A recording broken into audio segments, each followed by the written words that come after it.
हाय, मैं हूं विकास और आप देख रहे हैं कॉमर्स फंडामेंटल। आज की इस वीडियो में हम डिसोल्यूशन ऑफ पार्टनरशिप फर्म से रिलेटेड एक हॉट्स करेंगे। High order thinking skill question, special type का क्वेश्चन है। तो लेट ना करते हुए चलिए शुरू करते हैं।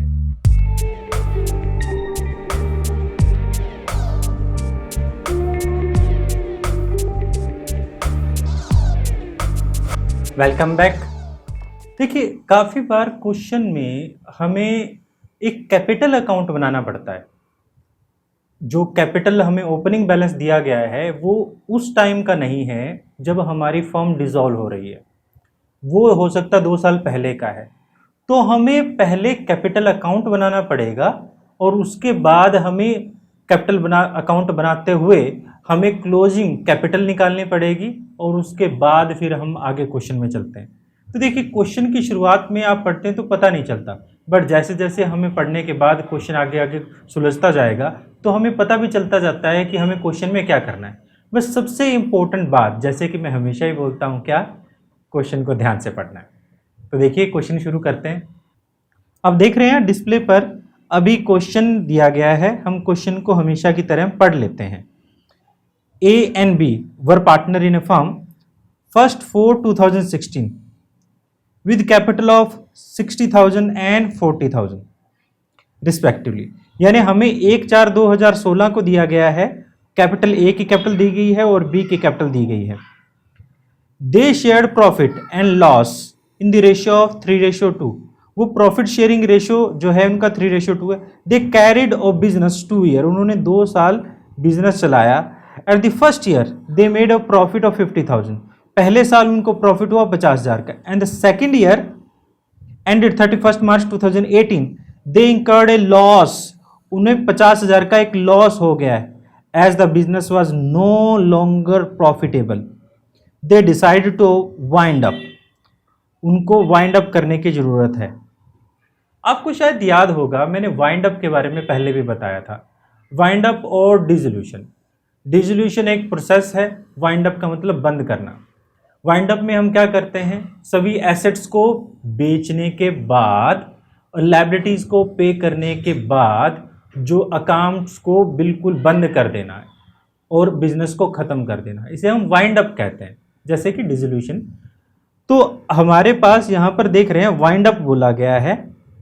Creditor on that day were 20,000, the partner withdrawal 8,000 each per year for their personal purposes, जो कि एक्सपेंसेस हैं।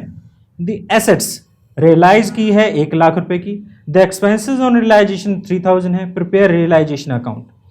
अब जब हमें यहाँ ऐसे लगता है कि क्वेश्चन में जब हमें बैलेंस शीट नहीं दी गई तो अब सबसे पहले क्या बनाएंगे, बैलेंस शीट बना लेंगे। बट यहाँ बैलेंस शीट जब आप बनाते हैं, जब आप मान लीजिए आप बैलेंस शीट बनाना शुरू करते हैं, जब आप बैलेंस शीट बनाना शुरू करते हैं तो सबसे पहले हमारे पास क्वेश्चन में यहाँ पर दिया गया क्रेडिटर, तो हम क्रेडिटर लिख देते हैं। लायबिलिटी की साइड हमने लिख दिया क्रेडिटर 20,000 रुपीज।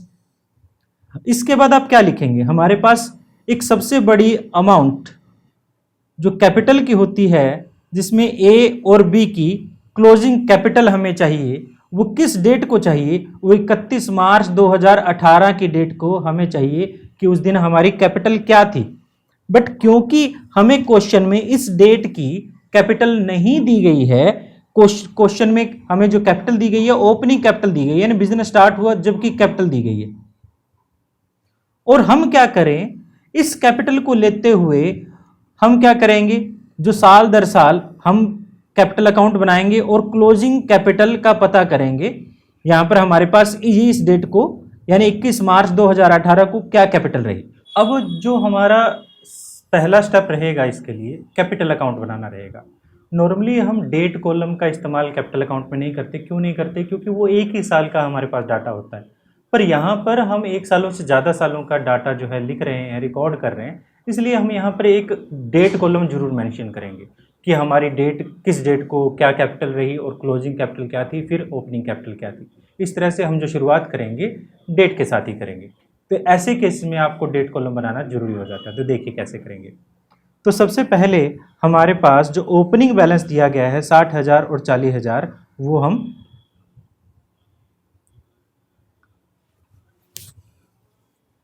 तो सबसे पहले जो ओपनिंग बैलेंस दिया गया है हमें 60,000, 1/4/2016 को 60,000 और 40,000 वो लिख देते हैं हम। तो लिखेंगे तो क्या रहेगा, तो हम 2016 की अप्रैल 1 को तो लिख देते हैं बाय बैलेंस ब्रोट डाउन 60,000 रुपये और 40,000 रुपये। इस साल और हर साल ये दोनों पार्टनर क्या करते हैं, कुछ पैसा विड्रॉल करते हैं ईच ईयर पर्सनल पर्पस के लिए, जो कि 8,000 रुपये ईच ईयर। तो यहाँ पर दोनों पार्टनर विड्रॉल करते हैं पर्सनल पर्पस के लिए, तो हम इसको ड्राइंग कर लेते हैं। ड्राइंग जो है 2017 की साल एंड होने पर 31 मार्च दिखा देते हैं, जो कि है टू ड्राइंग 8,000 रुपये दोनों ही पार्टनर कर रहे हैं। इसके बाद इस साल में यानी पिछले साल 2000 जो हमारे पास 16 के एंड में हमें क्या हुआ, 2016-17 के एंड में 50,000 रुपये का प्रॉफिट हुआ। इस प्रॉफिट को भी हम क्या करें, रिकॉर्ड कर देते हैं और डिस्ट्रीब्यूट कर देते हैं, जो कि 2017 की 31 मार्च को रहेगा by profit and loss appropriation account. किस रेशियो में, 3:2 में। तो ये 50,000 यहाँ 30,000 और 20,000 हो जाता है। अब क्योंकि क्वेश्चन में कुछ और नहीं दिया गया, तो हम क्या करें, बैलेंस निकाल लेते हैं। यहाँ 90,000 और 60,000, यहाँ पर भी हम बैलेंस निकाल लेते हैं। ये 90,000 और 60,000। तो इसी तारीख को हम क्या करें, टू बैलेंस कैरी डाउन कर देते हैं। यहाँ पर 82,000 और 52,000 हमारे पास बैलेंस बचता है। इस प्रॉफिट को नेक्स्ट ईयर जो कि 2017 की अप्रैल 1 था, उसको हम क्या कर दें, बैलेंस को ब्रोट डाउन कर देते हैं। ब्रोट डाउन वैल्यू जो है मैम 82,000, ये हो जाएगी, ये ओपनिंग बैलेंस है 52,000। ठीक है। इसके बाद हम क्या करें, इस साल में भी हमने क्या किया, ड्राइंग की। तो हमने ड्राइंग लिख देते हैं 2018 की 31 मार्च को टू ड्राइंग्स। कितना है, ड्राइंग्स 8,000 ईच था। बट इस साल हमें प्रॉफिट होने के बजाय क्या हुआ, लॉस हुआ 20,000। अब लॉस को भी 3:2 में ही हम बांटेंगे, तो बांट देते हैं। अब लॉस किस तरफ रहेगा हमारा, लॉस हमारा इस तरफ ही रहेगा। मैं लॉस को ब्लैक पेन से कर देता हूँ। 31 मार्च जो कि किस साल की है, 2018 की 31 मार्च को to profit and loss account का एप्रोप्रिएशन अकाउंट कर देते हैं, या प्रॉफिट एंड लॉस भी लिख दोगे तो भी गलत नहीं रहेगा। तो हमारे पास हम टोटल लॉस जो है 20,000, उसको 3:2 में डिस्ट्रीब्यूट करें तो 12,000 रुपये और 8,000 रुपये आ जाता है। अब हम क्या करें, टोटल कर लेते हैं और बैलेंस निकाल लेते हैं। हमने टोटल किया, ये हमारी क्रेडिट साइड ही बड़ी है, ये 52,000 हो जाएगा, और यहाँ पर क्या हो जाएगा, बैलेंस निकाल लेते हैं, ये 82,000 और 52,000। बैलेंस निकाला हमने इसी तारीख को, टू बैलेंस कैरिड डाउन। कितना हो जाएगा, 62,000 आ जाता है सीधा सीधा। 20,000 लेस कर दें, यहाँ से 16,000 लेस करें तो 36,000 आ जाता है। ये वो बैलेंस है, ये वो क्लोजिंग बैलेंस है जो हमें चाहिए था, कहाँ, हमारी मेमोरेंडम बैलेंस शीट में। तो इस मेमोरेंडम बैलेंस शीट में हम हमारा ये बैलेंस जो हमने ये बैलेंस है उसको हम लिख देते हैं। ए की कैपिटल जो है वो हमारे पास कितनी है, 62,000 थी, 62,000 थी, और बी की कैपिटल जो है वो 36,000 है। इस तरह से टोटल जो हो जाता है 1,18,000 रुपीज़ हो जाता है। अब यहाँ पर हम क्या करें, 1,80,000 रुपीज़, 18 जो 1,000 रुपीज़ है, यही हमारा क्या हो जाएगा, यही हमारा बैलेंस आ जाएगा। ये हमारी बैलेंसिंग फिगर है और इससे हमने क्या निकाल ली है, सन्ड्री एसेट्स निकाल ली है। मेरे ख्याल से यहाँ तक तो आपको प्रॉब्लम नहीं रही होगी।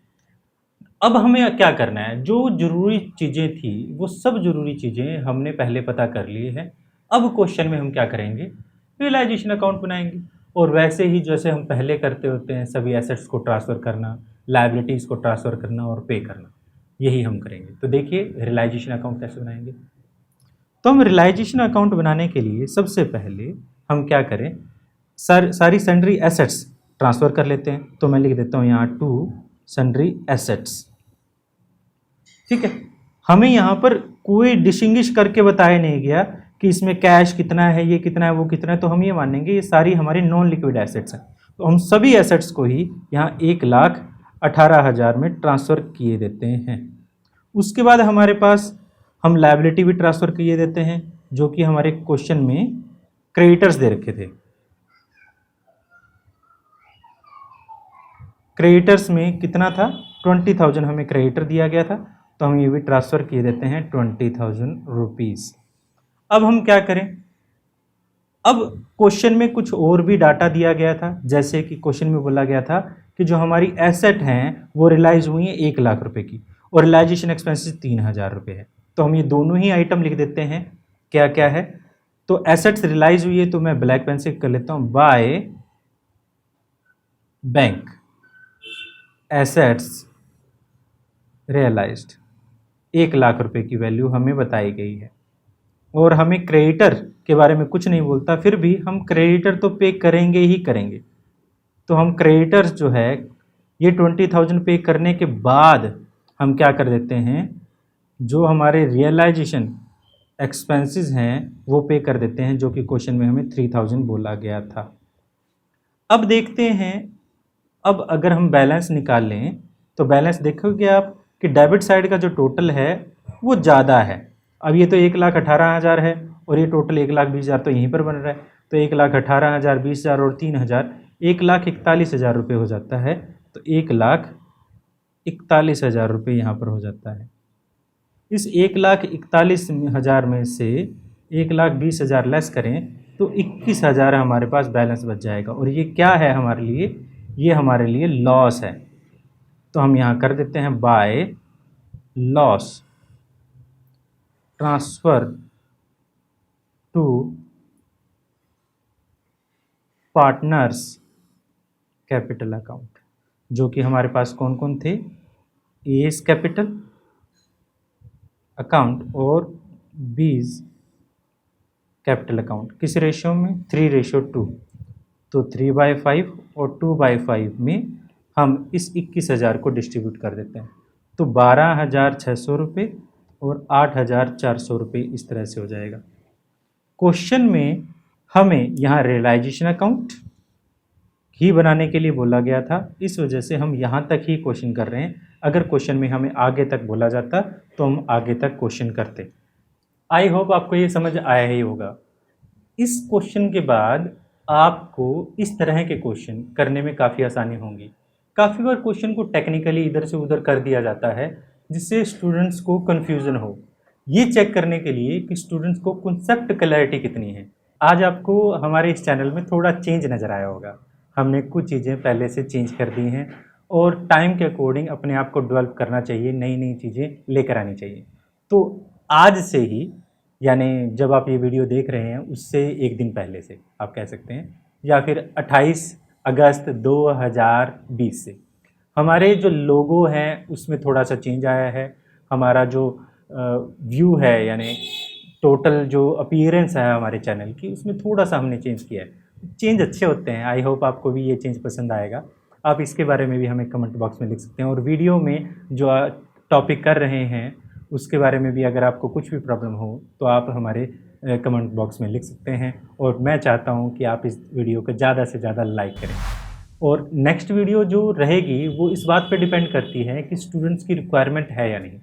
अगर स्टूडेंट्स की रिक्वायरमेंट रहती है इस वीडियो के बाद भी कुछ और वीडियोज़ की, यानी वैसे तो हमने अब तक पूरे चैप्टर को कवर कर लिया है, सभी टॉपिक्स को हमने कवर कर लिया है, फिर भी काफ़ी बार होता है, कुछ नई-नई चीज़ें आती रहती हैं, नए-नए टाइप के क्वेश्चन आते रहते हैं। आपको लगता है कि ये टॉपिक, ये क्वेश्चन कवर करने चाहिए, तो आप वो क्वेश्चन हमें मेल कर सकते हैं। हमारी ईमेल आईडी है avkr.commerce@gmail.com। आई होप आप हमारे चैनल से बने रहेंगे, और जैसे कि मैं हमेशा बोलता हूँ, please like our video, subscribe our channel and press the bell icon. फिर मिलते हैं हम किसी और वीडियो में, जब तक के लिए थैंक यू।